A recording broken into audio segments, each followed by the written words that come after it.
Hola a todos, soy Badebaggers, bienvenidos a mi canal. La compañía de la que os quiero hablar hoy es Brickell Biotech, una microcap farmacéutica que considero una excelente oportunidad en el corto y medio plazo. Además, y no es un tema menor, la llevo en cartera, aunque es cierto que de momento solo representa un 0,5% y confío en que gracias a los catalizadores que vienen en los próximos trimestres eso cambie pronto. La única posición, por cierto, que tengo en negativo. Aunque ya sabéis que eso a mí me da lo mismo. Sea como sea, es una compañía muy sencilla de entender, con un producto ya comercializado en Japón y con vistas a recibir la aprobación en el año 2022 para el mercado de Estados Unidos.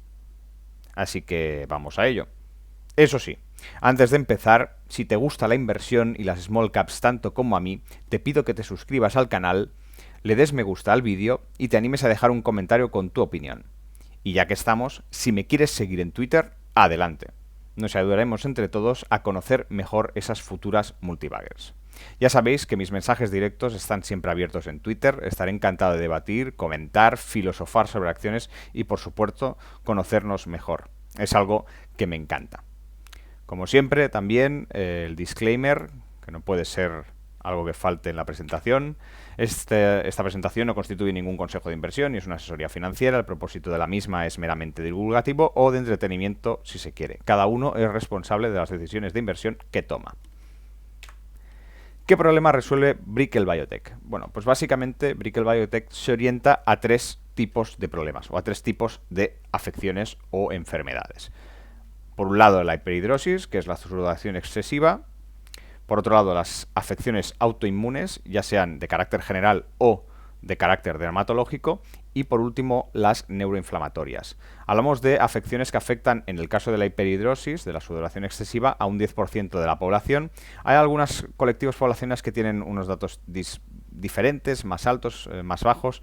No sé exactamente a qué se debe, probablemente se deba a una cuestión cultural, a la aceptación o no de esos problemas, porque normalmente hay personas que no van al médico o que no se tratan si no consideran que eso es un problema y por tanto cada cultura y cada sociedad lo trata de una manera diferente. En Japón, por ejemplo, que además es el sitio donde se ha aprobado este fármaco ya para la hiperhidrosis, es un problema especialmente serio. Se habla de que al menos un 12% de la población sufre hiperhidrosis.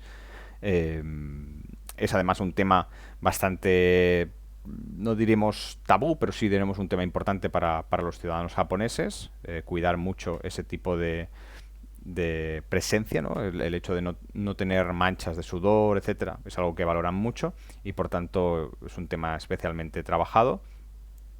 Después, los trastornos autoinmunes suponen un 20% de afección a nivel poblacional.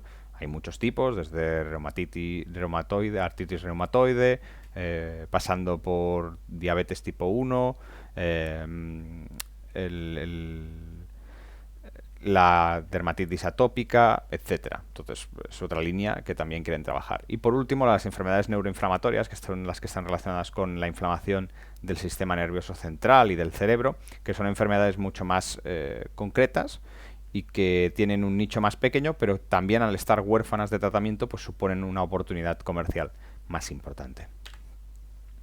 Los fármacos que tienen desarrollo son básicamente tres, o tres líneas de desarrollo de fármacos, mejor dicho. Por un lado, la de bromuro de sofpironio, que es el elemento activo que utilizan para tratar los trastornos de sudoración excesiva en axilas, palmas y pies, que se considera hiperhidrosis primaria.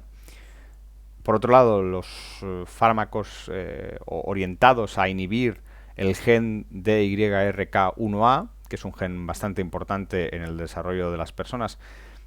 Además está vinculado al síndrome de Down y tiene un papel fundamental en el desarrollo del feto, etcétera. Y con esta inhibición pretenden conseguir reducir el impacto de las enfermedades autoinmunes tanto a nivel general, a través de vía oral, como a nivel dermatológico usando formato tópico, a través de cremas, geles, etcétera. Y después tienen una última línea de desarrollo que es la siguiente generación de los fármacos anteriores, es decir, también está basado en inhibir la acción del gen de YRK1A, que está orientada a estos trastornos inflamatorios del sistema nervioso central y del cerebro.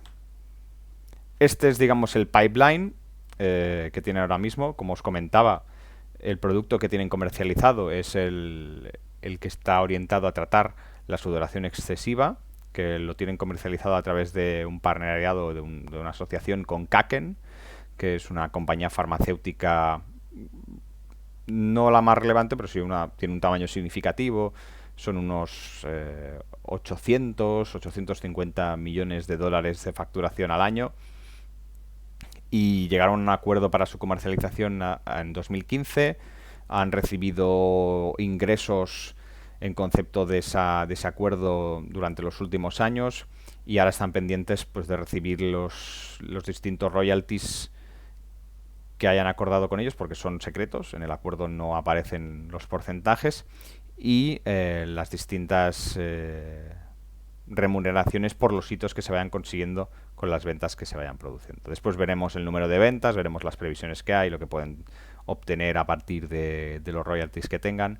Aquí es verdad que es un poco especulativo, pero es desde luego interesante. Sobre todo porque es una compañía muy pequeña, que es extraño encontrarte una compañía farmacéutica que tiene ya aprobado un medicamento en un mercado. Además, el mercado japonés de medicamentos es especialmente complicado. En Japón hay una regulación bastante importante, es mucho más serio, por decirlo de alguna manera, más que serio, más restringido el acceso al mercado que para la FDA o la Agencia Europea del Medicamento. Y después tienen las otras líneas de productos, que son la BBI 02, que es para enfermedades autoinmunes de carácter general, y después la BBI 03, que es autoinmunes orientadas a la dermatología, que hablamos, pues bueno, aquí, por ejemplo, la psoriasis, en fin, algunas ya las hemos comentado, la dermatitis atópica. Y la última etapa de desarrollo a partir de los inhibidores del gen de YRK1A es la orientada a trabajar la inhibición del gen en el ámbito de la inflamación del sistema nervioso central. Pero como veréis, el producto que realmente a corto plazo puede obtener revenues para la compañía a través de royalties es sin duda alguna el sofpironio, el bromuro de sofpironio. ¿Qué hace exactamente este fármaco? Pues el bromuro de sofpironio lo que hace es atacar la sudoración excesiva en manos, palmas y pies, lo que se conoce como hiperhidrosis primaria, y afecta al menos a un 5% de la población estadounidense. En Japón es un 12%. Comentaba esto de la cuestión cultural, de en qué lugares la población se decide a ir al médico para tratarse un problema y en qué lugares no lo hace. Pues seguramente en Japón, por una cuestión cultural, los habitantes de Japón pues tienen una especial concienciación o se preocupan especialmente de su sudoración y no quieren tenerla y van al médico para tratárselo. En Estados Unidos pues quizá no es así, o puede ser que sea por una cuestión genética, la verdad es que no lo sé. Desconozco completamente este asunto. El caso es que estos son los porcentajes más o menos. Las terapias que están disponibles no son eficaces, son muy costosas, son invasivas. Después veremos una gráfica donde se pueden observar. Los efectos secundarios son algo habitual y la eficacia es limitada, con lo cual algo caro, invasivo, con efectos secundarios y cuya eficacia es limitada, la verdad es que desde luego pone en bandeja la aparición de un fármaco que sea el mejor de su clase, ¿no? Y desde luego el bromuro de sofpironio aspira a ser pues ese producto estrella con pocos efectos secundarios. Es cierto que tiene efectos secundarios, no hay ningún fármaco que no los tenga, pero ya veréis que son unos efectos pues relativamente débiles o menores. Lo han aprobado en Japón, a finales del año 2020 lo aprobaron, en noviembre si no recuerdo mal. Hay varias presentaciones, 5, 10, 15%. En Japón se aprobó con el 5%. Hay otro estudio en fase 1. El nombre comercial es Ecloc, gel 5%, y lo comercializa Kaken. Y después, este es el elemento más interesante quizá de la compañía, que es un catalizador también a corto plazo, es que está la fase 3 en Estados Unidos para el formato al 15% y finalizará en el último trimestre de este año, con lo cual no deberíamos observar ninguna diferencia respecto a los resultados que se obtuvieron para aprobar el medicamento o el fármaco en Japón. Es verdad que cambia el porcentaje que se aplica, pero la seguridad ya está testada y la cantidad de producto que se aplica lo único que hace es afectar a la calidad de los resultados. Es decir, cuanto más concentrado hay, mejores resultados se obtienen. Por tanto, yo espero un resultado favorable, evidentemente. En esto pues hay un porcentaje de error. Normalmente cuando un fármaco llega a la fase 3, pues las posibilidades de éxito son bastante altas en comparación con la fase preclínica, la fase 1 y la fase 2, que es donde la mayoría de medicamentos pueden sufrir un revés importante. Y en principio no deberíamos tener ningún obstáculo significativo, ¿de acuerdo? El fármaco Kaken lo vende a $45. Esto lo he sacado de investigar la página de Kaken, porque es cierto que Brickell no ofrece esta información. Y Kaken espera vender unos $20 millones de este producto en el año 2021. Teniendo en cuenta que es el primer año, que en Japón el primer año de aprobación de un medicamento hay controles mucho mayores, que hay unos límites a las ventas, están supervisados, etcétera. Creo que es una buena cifra. Estamos hablando de pues quizá 200.000 personas que lo puedan utilizar en Japón, que es un país bastante grande con más de 120 millones de habitantes. Así que desde luego el mercado potencial sigue siendo muy grande y para ser el primer año en el que se comercializa, pues me parece que es una buena expectativa. Seguramente en los próximos años veremos cómo esas ventas crecen.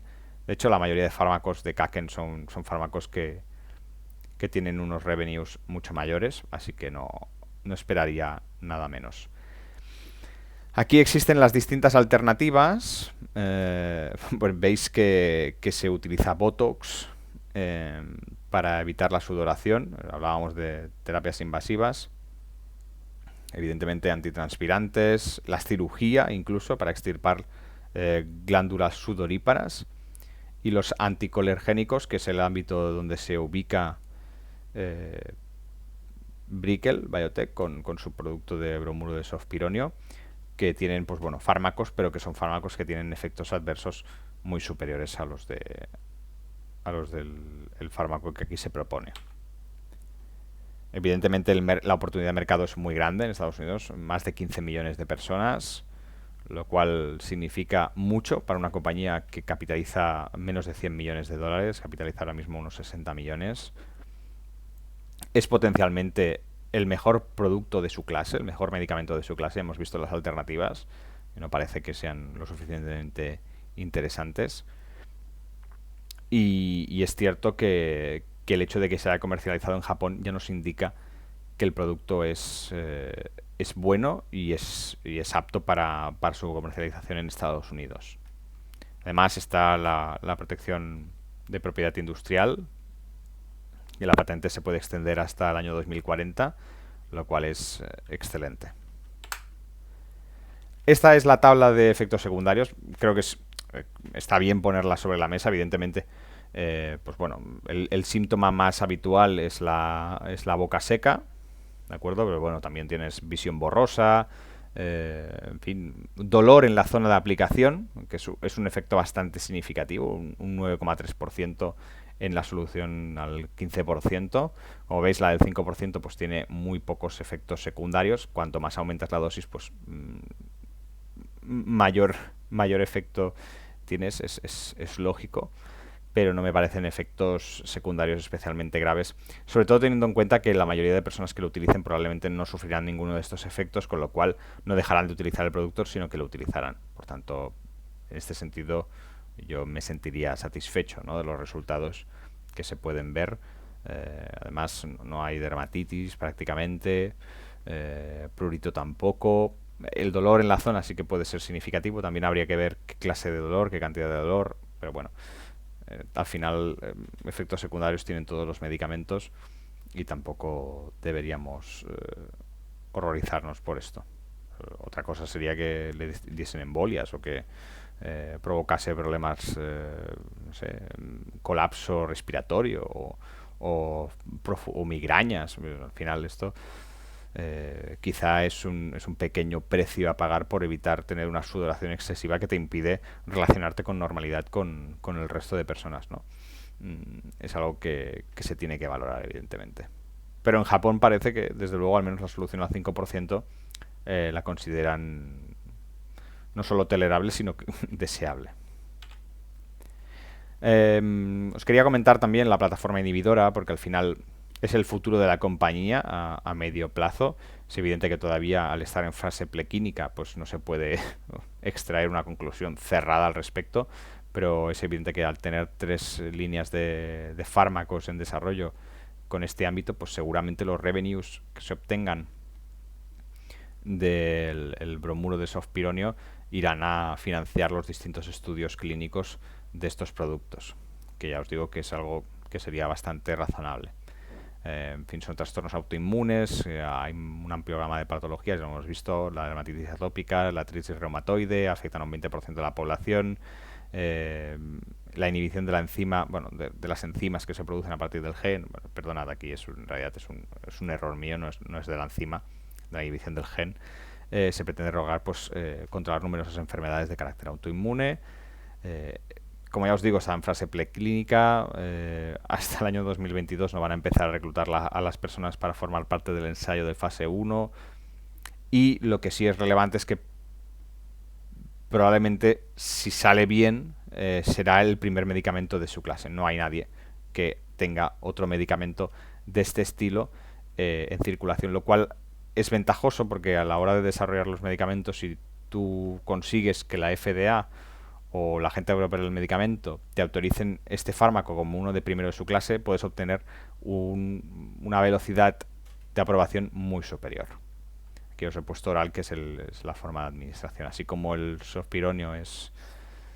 bromuro de sofpironio es tópico, este tratamiento en principio sería oral, que también hay la versión tópica. Bueno, esto es lo que os comentaba, en realidad es un resumen. Hasta que no veamos los distintos resultados de la fase 1, es muy pronto para decir. Los medicamentos, los fármacos, cuando están en estas fases, tienen un alto riesgo de caerse. Realmente lo más probable, ahora mismo tiene un 75% de probabilidades de no salir adelante, con lo cual yo tampoco lo valoraría como lo más interesante. Aquí es el resumen de lo que os comentaba, las distintas milestones que tienen pendientes. Lo más importante, en mi opinión, es ver los resultados del Q4 para Estados Unidos, para el ensayo de Estados Unidos del bromuro de sofpironio. Creo que eso marcará también un antes y un después para la cotización. Y vamos a la valoración y la reflexión final. Pues complicado valorar una empresa que todavía está en estas lides, ¿no? Pero es evidente que capitaliza 60 millones de dólares, que es una cifra bastante pequeña. Ahora mismo no está en riesgo de quebrar, tienen caja suficiente, han hecho un offering recientemente de 8 millones de dólares, tienen 40 millones en caja, unos 6 millones en deuda, en liabilities. Queman bastante caja, es verdad que todo lo que son estudios y ensayos clínicos cuestan bastante dinero.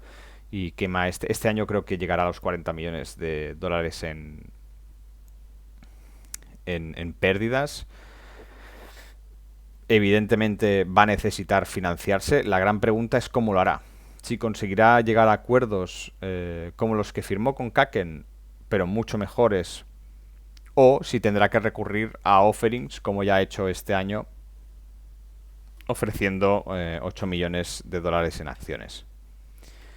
Evidentemente, si en el cuarto trimestre de 2021 los resultados de fase 3 son buenos y nos enfilamos ya a recibir la aprobación de la FDA, pues seguramente la cotización subirá de precio, no sé hasta qué punto, y eso significará que es una gran oportunidad para el management para conseguir un offering. Y es posible que hagan un offering de 20, 30 millones, 40 millones, y probablemente aquellos que estamos invertidos desde hace tiempo, pues la dilución va a ser mucho menor, pero inevitablemente pues yo creo que lo más normal sería que se financiaran haciendo una ampliación de capital. Porque además negociar con una empresa si no tienes caja Con otra empresa me refiero con la empresa con la que quieras, a la que quieras licenciar el producto en Estados Unidos. Creo que es un error hacerlo sin tener tú una posición fuerte, porque al final acabas firmando cosas que quizá no son las más interesantes para el negocio. Kagen, como hemos dicho, obtendrá 20 millones de dólares de revenues para este fármaco en 2021. Ya han pagado unos 30 millones de dólares a BBI a lo largo de estos últimos 6 años. ¿Cuál es el royalty? Pues no lo sabemos, porque si uno se va a buscar el acuerdo firmado en el año 2015, vemos que hay como en los documentos del Departamento de Estado y del Pentágono, pues un montón de tachones, ¿no? Tachones, pero es confidencial. Pues si es confidencial, porque la competencia puede aprovecharse de eso, pues los inversores difícilmente sabremos cómo valorar el negocio de la compañía. Yo calculo que será un 5 o 10% probablemente, que se habrá negociado de esta manera, ya que se han hecho unos pagos importantes de casi 30 millones de dólares en los últimos años, con lo cual yo entiendo que también Kaken ha hecho una apuesta y es lógico que haya tenido un acuerdo pues beneficioso. Yo entiendo que después estos porcentajes de royalties pueden subir y serían significativos. También me imagino que las ventas, pues bueno, subirán bastante. Ha sido el primer año, insisto, todavía pues muchos médicos no conocerán el fármaco, no lo podrán recetar.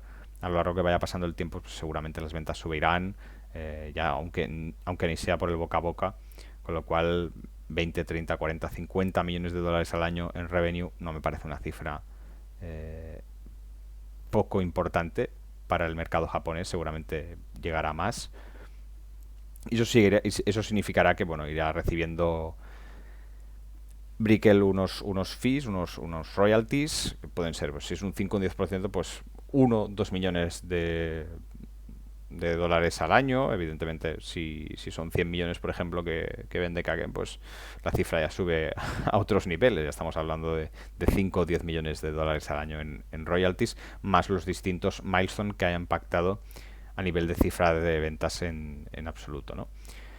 Creo que es un producto que puede conseguir fácilmente acuerdos en todo el mundo. Me parece que una vez ya tienes conseguida la aprobación en Japón y prácticamente en Estados Unidos, ya solo es cuestión de acabar formalizando trámites en el resto de sitios, y me parece que es una oportunidad interesante. El management es cierto que no cuenta con un porcentaje importante de acciones, es un 1,5 sumando todos los miembros del board, si no he calculado mal, o un 1 y poco. Y después existe evidentemente la otra línea de fármacos en desarrollo, que para mí añade un valor de carácter más bien especulativo, pero que también se puede autofinanciar a través de los beneficios que vayan obteniendo gracias al producto que están ya comercializando en Japón y que van a comercializar en el resto del mundo en los próximos años, ¿no? Por tanto, me parece que es una compañía interesante a tener en cuenta. A mí me parece realmente una oportunidad, por eso entré en la compañía. Es una tesis sencilla, no tiene complicaciones. Al final es una valoración personal sobre las posibilidades reales que tiene de tener éxito. Yo evidentemente le asigné un capital pequeño, porque yo en farmas siempre invierto una cantidad pequeñita, no me gusta arriesgarme tanto. Hay muchísimos fármacos que se han quedado en el camino y muchísimos inversores también, y por tanto pues bienvenida sea la revalorización si viene, y si no, pues mira, hay más comentarios en este sentido en mi cartera cuando hago los análisis de la cartera y la evolución de los mismos, pero francamente creo que es una empresa a tener en cuenta. Os animo a seguir indagando, y cualquier pregunta pues estoy abierto y encantado. Y eso es todo. Un abrazo.